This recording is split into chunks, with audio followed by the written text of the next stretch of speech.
तो स्वागत है आपका explain by JP YouTube channel में। आज हम इस वीडियो में पढ़ने वाले हैं आयत के बारे में। आयत क्या होता है, आयत के परिमाप कैसे निकालते हैं, क्षेत्रफल कैसे निकालते हैं, उसके फॉर्मूला के बारे में भी जानेंगे।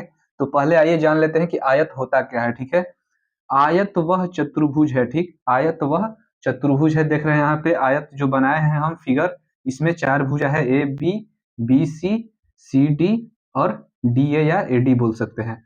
तो आयत वह चतुर्भुज है जिसके आमने सामने की भुजाएं क्या होती हैं, बराबर होती हैं। आयत पहले तो चतुर्भुज बन गया, चतुर्भुज बन गए, बना दिए हम लोग, क्योंकि इसमें चार भुजा है, एक दो तीन चार, जिसके आमने सामने की भुजाएं बराबर होती हैं। बराबर मतलब जैसे ये भुजा है, इसके सामने वाली भुजा ये है, तो जितनी लंबाई इसकी होगी उतनी ही लंबाई इसकी भी होगी। ठीक है, इसीलिए इसको दो लाइन से इंगित किए हैं, क्योंकि ये आमने सामने की भुजाएं बराबर हो गई। जैसे ये भुजा हो गई, इसके ऊपर वाली भुजा ये हो गई, तो ये दोनों आमने सामने भुजाएं हैं, तो इन दोनों की लंबाई क्या होगी, हमेशा बराबर होगी।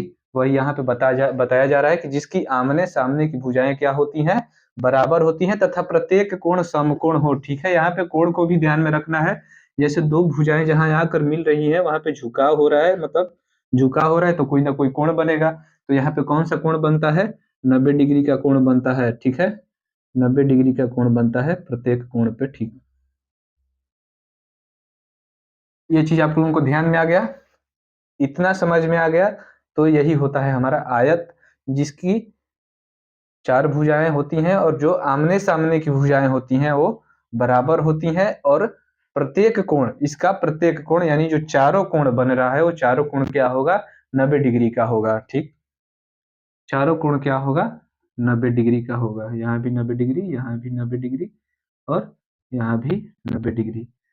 तो चारों कोणों का योग क्या हो जाएगा, 360 डिग्री। क्या हो जाएगा, 360 डिग्री। 90 90 90 90, न चौके 36 और जीरो एक रख देंगे, यानी 360 डिग्री। ये है चारों कोणों का योग। ठीक, तो इस पे हमको अभी नहीं ध्यान देना है।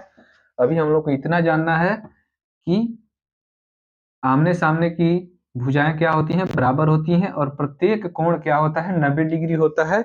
ऐसे चतुर्भुज को क्या हम बोलते हैं, आयत बोलते हैं। ठीक है, क्या बोलते हैं, आयत बोलते हैं। ठीक, अब चलते हैं आयत के परिमाप पे।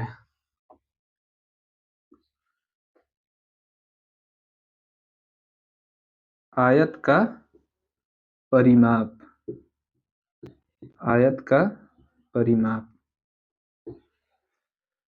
आयत के परिमाप कैसे निकालेंगे हम।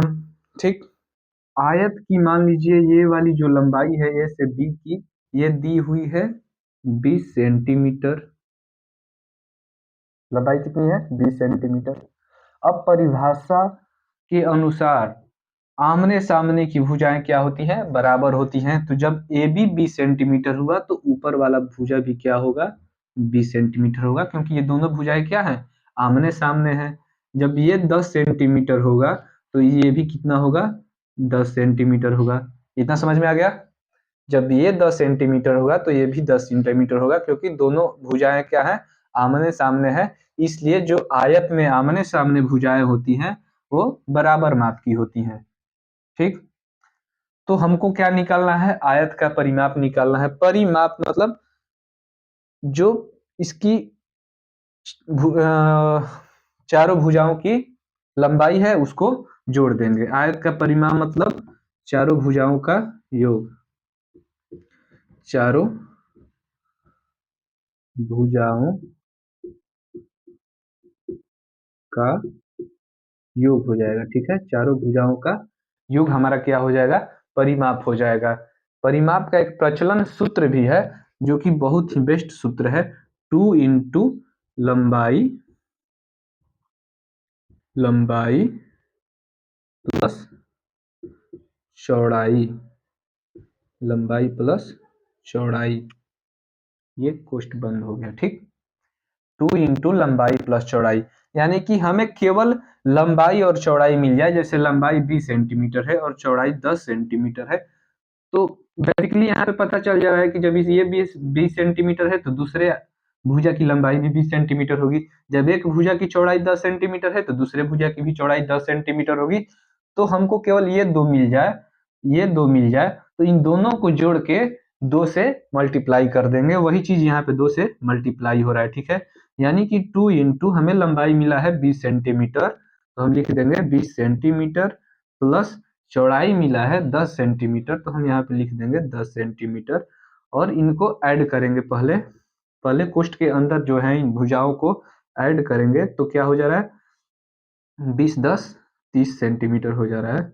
अब इसमें 2 से मल्टीप्लाई करेंगे तो 30 दूना के 60 सेंटीमीटर हमारा क्या हो जाएगा, परिमाप हो जाएगा। यही हमारा परिमाप हो जाएगा, आयत का परिमाप हो जाएगा। अब चारों भुजाओं को योग वाली जो फॉर्मूला है, जैसे देख लेते हैं कि जैसे यहाँ पे 20 है, माने ए बी भुजा एक है, प्लस कर देंगे बीसी भुजा को, ठीक, प्लस कर देंगे बीसी भुजा को, फिर प्लस कर देंगे डीसी को, फिर एडी को, फिर एडी को। ये हमारी चारों भुजाएं हो गई। अब हम इनको ऐड करके देख लेते हैं। जैसे इसका माप है ए बी का 20 प्लस बीसी का है 10 प्लस डीसी का है यहाँ से यहाँ तक का 20, तो प्लस इसको 20 कर देंगे, प्लस एडी इसका है 10, ठीक। तो अगर इसको भी हमें ऐड करेंगे तो क्या होगा, 20 10 30 20 50 10 60 सेंटीमीटर हमारा हो जाएगा ये, ऐसे भी। तो ये जो फॉर्मूला होता है ये बहुत ही कारीगर, इस मतलब इस पे हम इस फॉर्मूले पे किसी भी आयत का परिमाप निकाल देंगे, ठीक। इतना समझ में आया। अब हम चलेंगे आयत के क्षेत्रफल की तरफ, ठीक है। अब चलते हैं आयत के क्षेत्रफल की तरफ। तो आप लोग इतना नोट कर लीजिए, नहीं तो स्क्रीनशॉट ले लीजिए। इसको नोट करिए फटाफट, वीडियो पॉज करके भी, वीडियो रोक करके भी आप नोट कर लीजिएगा, नहीं तो इसको स्क्रीनशॉट भी ले लीजिएगा। मिटाते हैं अब इसको, क्योंकि अब हम चलेंगे आयत के क्षेत्रफल की तरफ। आयत का क्षेत्रफल, आयत का क्षेत्रफल, आयत का क्षेत्रफल। अब दोस्तों आयत का क्षेत्रफल निकालना होगा और हमें लंबाई पता होगा आयत की और चौड़ाई पता होगी, ठीक। केवल दो चीज पे हमको यहाँ पे ध्यान देना है, एक लंबाई पे एक चौड़ाई पे। लंबाई ये भी हो सकती है, चौड़ाई ये भी हो सकती है, लंबाई ये भी हो सकता है, चौड़ाई ये भी हो सकता है। तो हमें लंबाई चौड़ाई पता हो और आयत का क्षेत्रफल निकालना हो तो बहुत ही सिंपल फॉर्मूला है, लंबाई गुणे चौड़ाई, ठीक। लंबाई गुणे चौड़ाई, मतलब एक लंबाई ले लेंगे और एक चौड़ाई ले लेंगे और उसका मल्टीप्लाई कर देंगे तो हमें क्या प्राप्त हो जाएगा, आयत का एरिया क्षेत्रफल प्राप्त हो जाएगा। तो हमारे पास लंबाई कितना है 20 सेंटीमीटर, लिख देंगे 20 सेंटीमीटर, मल्टीप्लाई करना है 10 सेंटीमीटर, यानी हमारे पास चौड़ाई कितनी है 10 सेंटीमीटर। फॉर्मूला के अनुसार हम लंबाई और चौड़ाई को मल्टीप्लाई कर देंगे, तो 20 में 10 से गुणा करेंगे तो 200 हो जाएगा, ठीक है। और सेंटीमीटर सेंटीमीटर में भी मल्टीप्लाई होता है, ठीक है। इस चीज को भी ध्यान में रखना है, ये बहुत ही महत्वपूर्ण होता है।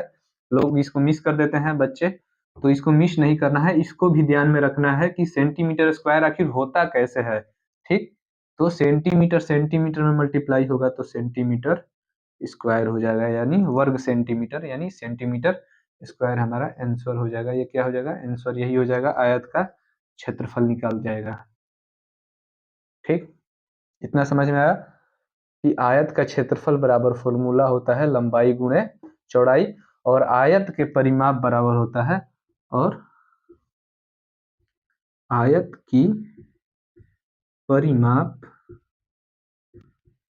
बराबर फॉर्मूला होता है 2 इंटू लंबाई प्लस चौड़ाई, ठीक है। यहाँ पे लंबाई प्लस चौड़ाई हम शॉर्टकट में लिख दिए हैं, 2 इंटू लंबाई प्लस चौड़ाई आयत का परिमाप हो जाएगा और आयत का क्षेत्रफल हो जाएगा लंबाई गुणे चौड़ाई।